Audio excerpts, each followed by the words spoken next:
someone go ahead and just get a custom boot made? Well, we like to call them bespoke because we measure your feet, your ankles, your calves. We talk about design.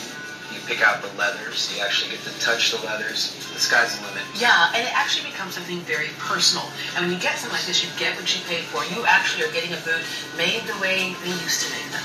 You don't make your boot from what you find. You make your boot from what you can get. Correct. Who are some of the cool people you've made boots for? Well, we've made boots for Joe Ely and Tom Russell, a couple of musicians, Robert O'Keefe, Miss Deborah Duncan. I don't know if you know her. She's a famous news lady.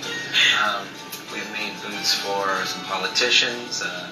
In fact, your boot maker back there has been doing this for a long time. He's one of the best at it. He's been doing it for 50 years, named Raul Cerrillo.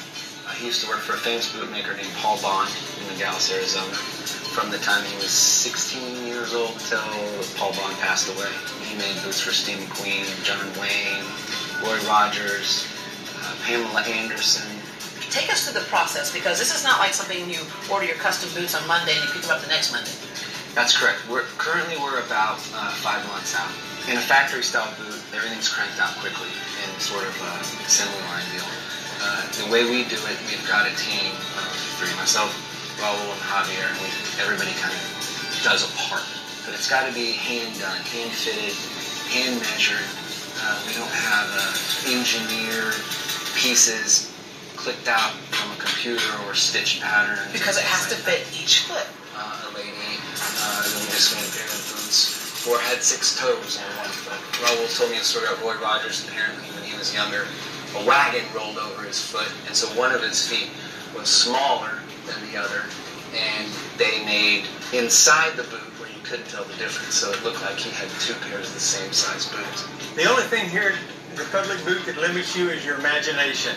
As you can see from some of our boots, this is an example of some of our inlay work and some of our amazing stitching. This is the Republic of Texas seal with the customer's initials in the poles.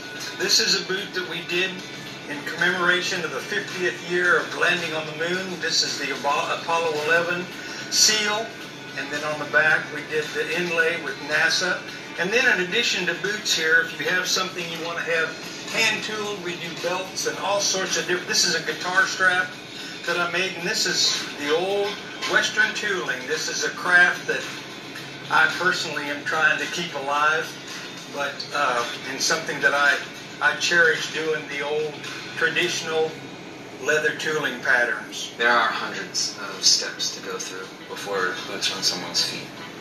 Measurements, stitching, shaping the heel, putting the sole on. Well, finally, the most important step and the final step is putting them on your feet.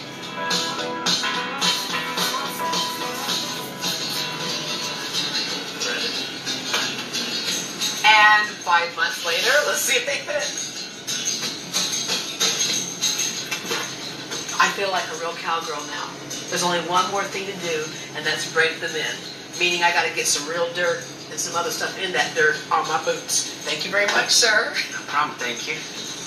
These boots are made for walking, and that's just what they'll do. One of these days, these boots are gonna walk all over you. So here at Republic Boot Company, this is how they start a sale, and this is how they end a sale. Ready?